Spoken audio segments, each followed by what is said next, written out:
Hello, and welcome to Stories from India, a podcast where we talk about myths, legends, and folk tales from India. I am your host, Narad Muni, and I'm a mythological character myself. I have the gift of eternal life and knowledge of the past, the present, and the future. By profession, I'm a traveling musician and a storyteller. So, the way I'm doing my job is by podcast. In this episode, we are going to talk about a folk tale from the Indian state of Punjab. It's about a girl who almost married the wrong guy. And if you ask, what's so remarkable about that? I'll mention that the way she got out of that tricky situation was with a machete. This is a story that was specifically requested by one of my long term listeners. Let's dive in. Bopoluchi was an orphan in a village in medieval India. She had had to manage everything by herself. She had made her own little hut in the village. She made her own living cutting grass. She cooked her own meals and everything. And for a young girl in a patriarchal society to do all that was already impressive.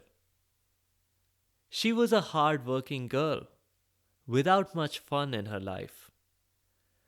But the one thing she looked forward to was noon every day. Because at that time, for just a few minutes, she could meet other girls in the village her age. Being a village in medieval India, there was only one well. There were specially designated time slots when people in certain age groups and genders could visit. Just a precaution by the village elders to ensure no one took too much water from their only well. One day, some of the village girls had already arrived when Bopuluchi swiped her card and entered the secure village well area. They were excitedly discussing how one of them was about to get married. But there were a few disagreeable ones in the group. Snob girl number one said, "It's great that your uncle gifted you and your fiancée cruise ship tickets for your honeymoon. I mean, it's not the worst thing that could happen. On the other hand, for my wedding, my uncle will bring food and sweets for the whole village when he announces that he's found me a match." "That's nothing," said snob girl number two. "When my uncle visits with the news that he's found me a match, he'll bring fine clothes for the entire village." "Lame-o," said snob girl number three. "My uncle will bring the entire village jewels." All eyes fell on Bopuluchi. She was the only one who hadn't spoken. The pressure was all on her. "My uncle will bring the entire village fine food, fine sweets, rich clothes, and jewelry," lied Bopuluchi. Everyone knew she was an orphan. They were just too polite to point it out.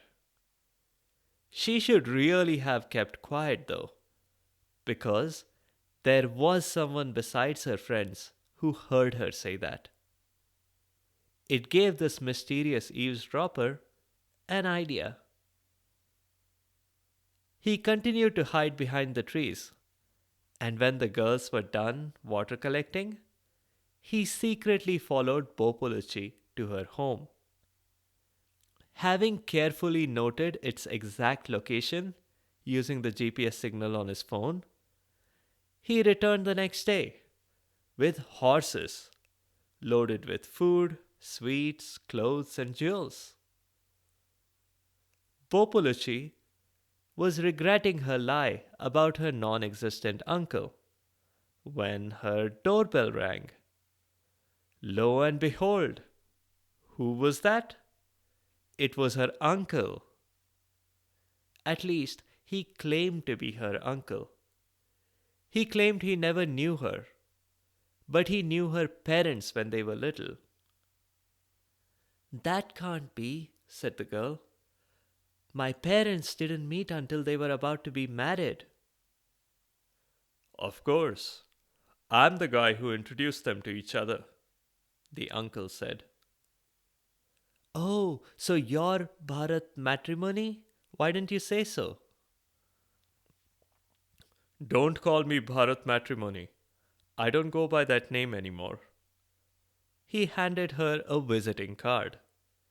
On it were printed the words Bopuluchi's uncle. Populucci obviously wanted to know why he was away all these years. To which the uncle replied that he had been busy looking for a husband for her. And now he had found the most suitable candidate. And that's why he had finally come. In fact, it was such a joyous occasion, he even brought enough food, sweets, clothes, and jewels for the entire village. Bopolucci decided that this really was her uncle, even if he dressed strangely. His white beard was clearly cotton stuck to his chin, and his eye patch? It was over his left eye a few moments ago, and in a fumble, it had now shifted to his right eye. And the grand jacket with the shoulder decorations clearly said the Ritz Carlton Suites. Maybe that was another of her uncle's aliases. Maybe her uncle was a little crazy, but who cared? He would save her from being embarrassed, wouldn't he? So she warmly welcomed him in, offering him tea served in her best china.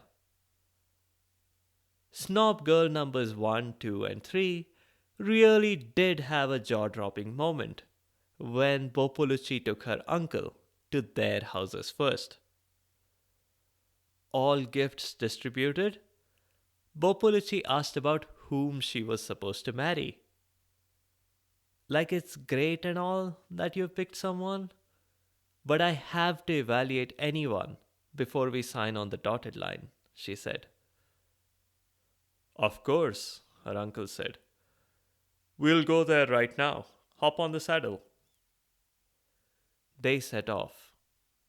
It wasn't long before Popolucci heard something. It was a crow. And what the crow said was clearly, turn back, Popolucci. Uncle, did you hear what that crow just said? Asked Popolucci. No. It was saying, burn pack, burn pack. Didn't you notice the crow was selling a first aid kit? With the pack for burns, cuts, and scrapes? But it knew my name, protested the girl. Well, of course. That's why you can't put your real name on the internet, her uncle said. You would have completely ignored the crow if he had called you at Bopo_girl1 or something, right? Bopolucci did not agree, but she let it go. The crow had flown off, but soon they ran into a peacock. The peacock said, run and hide, Bopolucci. Again, the uncle brushed it off. That bird's just advertising a day at the beach, he said. Sun and tide, sun and tide. That's what it was really saying. We really need to do something about your hearing, he said to the girl. Now, because like in most stories, these things come in packs of 3, there was another warning. This one was from a jackal. It said, "Escape before it's too late, Popolucci." The uncle had an explanation again. The jackal had simply been asking her to escape from the rigor of the hard working villager's life. But guess what? He, the uncle, was already a step ahead. He had a plan: tickets for her honeymoon cruise to the Andaman and Nicobar Islands. Wouldn't that be grand? Bopuluchi agreed and let it go. Her thoughts were turning to her future life partner now. And she suddenly realized that she knew absolutely nothing about who it was. She asked her uncle when she would meet the person she would be spending the rest of her life with. Her uncle replied, "Very soon," and gestured to a grand mansion in the middle of the jungle. He clicked open the gates with his security key fob, and they went into the main door. Bopoluchi eagerly rushed in, expecting to meet a tall, dark, handsome man. So she was completely shocked when she instead met a short, pale, withered old woman. She turned slowly to her uncle and said, "Uncle, I know you have my best interest at heart and all that, but I really expected to meet someone younger, maybe not so bald, and a guy. "Silence!" shouted her uncle, who by now had locked the door, blocking off all means of escape. "That's my mother, and I'm not your uncle," he said, and with a big flourish, whipped off his fake cotton beard. It hurt him when he snatched it off like that, but he gritted his teeth and bore the pain. He could not be seen as a weak person in his moment of triumph. "And?" asked Popolucci. "Surely you have more to say?" "Don't call me Shirley. And yes, I have more to say. This was all a clever plan. The disguise and the gifts and those visiting cards cost a pretty penny. But now I will marry you myself." "Okay, that's cool," said Bopolucci, almost indifferently. "What? Just like that? You're not going to cry and ask me to send you back to your village?" "Nope. This looks like a comfortable house. And I did hear you say you had those honeymoon tickets." This shocked Bopulucci's uncle. "I can't call him Bopulucci's uncle anymore. I'm going to instead call him Chor, which literally means thief. And that accurately describes his profession." Anyway, Chor was shocked by this. None of the girls he had kidnapped had done this. Maybe Bopolucci was the girl for him, after all. "All right, so let's get married right away," he said, to test her further. "Yes, let's," Bopolucci replied quickly. "First, I need to go shopping." "Why?" asked Chor. "You don't think I'm going to get married in these rags, are you?" she said, indicating her grass-cutting outfit, which was also the only dress she had. "You are not stepping out of the house," warned Chor. "I can't have you run away." "Okay, fine, Mr. Paranoid. I'll make you a shopping list. And you have to get all this in person. I don't trust Amazon deliveries."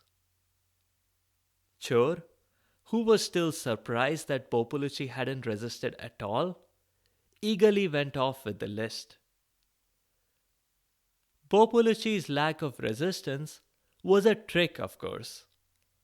She realized right away that she was unlikely to escape with both Chor and his mother around.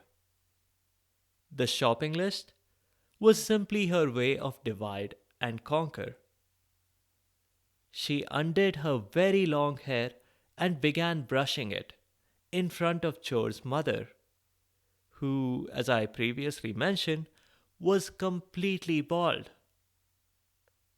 "Oh my, your hair is so lovely," remarked the old lady. "Isn't it?" asked Bopolucci with a smile. "But you know what? I was completely bald when I was little. I learned a trick that made my hair grow out like this." "Oh, please, won't you tell me? I really must have lovely hair like that for your wedding," pleaded the old lady. "Well, all right, I'll tell you, but only because you're going to be my mother in law, and we should not have any secrets between us. So the trick is to gently pat your head with a heavy frying pan. That's all there is to it, really. But you have to reach every part of your head uniformly." The old lady, in a remarkable display of agility for her age, sprinted to the kitchen and fetched the heaviest frying pan of them all. She asked whether Bopolucci would mind doing it for her. "Not at all," said Bopolucci with a smile. And she did connect the heavy pan with the old lady's head. But only once, and not very gently. That was enough to knock the old lady out. Or maybe worse. Bopolucci did not care. Bopolucci stole her keys, swapped their clothes, and cleverly sat up the old lady in front of the piano. She covered the old woman's head with a scarf to keep appearances up if Chor came back early. She escaped quickly and headed straight back to her village.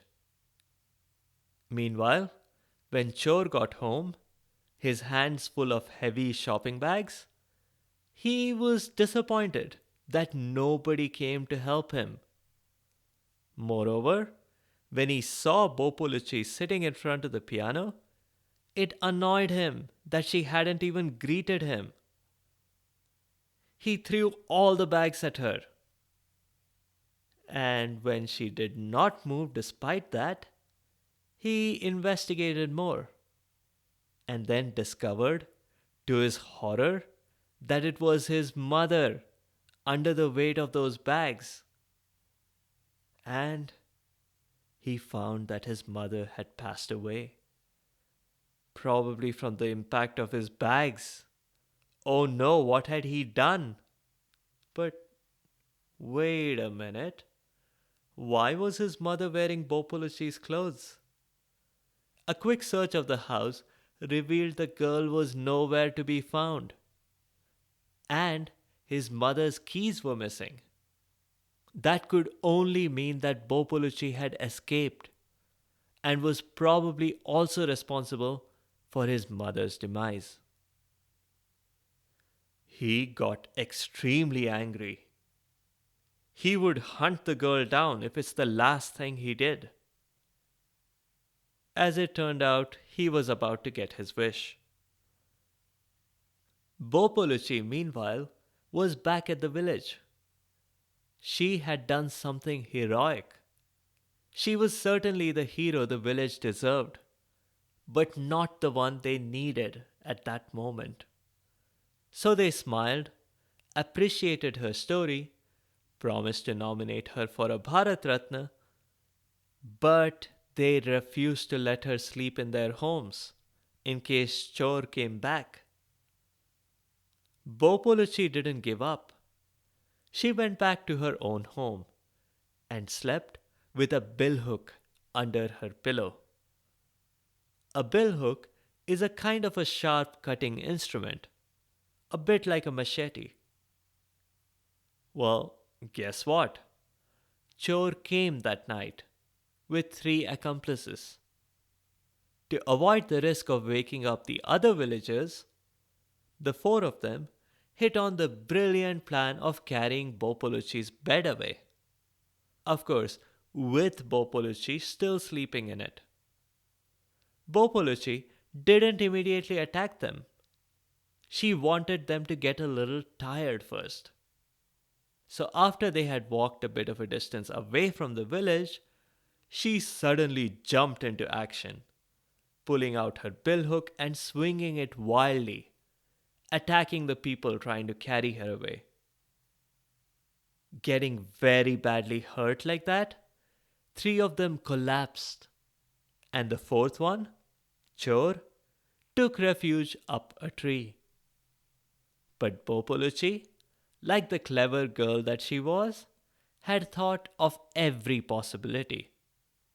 She had with her a box of matches with which she promptly set fire to the tree. When Chor finally tried to escape by jumping off the tree, she had no hesitation in finishing him off. Humming a tune to herself, she checked his pockets and from bills and receipts found that Chor's mother had passed away as well. That suited her just fine. She took away all his keys, including the ones labeled Treasure Room and Gold Vault and Silver Vault. Now that Chor and his mother were both safely out of the way, she'd go live in the mansion in the jungle. And oh, yes, she kept the honeymoon tickets as well. She was going on that cruise alone, and she was going to have fun. That's all for now. A couple of notes on the show. There are many similarities with the robber bridegroom story from the fairy tales by the brothers Grimm, but this one predates the European version. Another key difference is that the revenge her European version takes on her abductor is simply to embarrass him at a social event. Bopoluchi's method of revenge is much more brutal and was much more effective. That's all for now. In the next episode, we are back into the Ramayana. We'll continue the story of Ram, Lakshman, and Sita in exile, where a number of unexpected things are about to happen.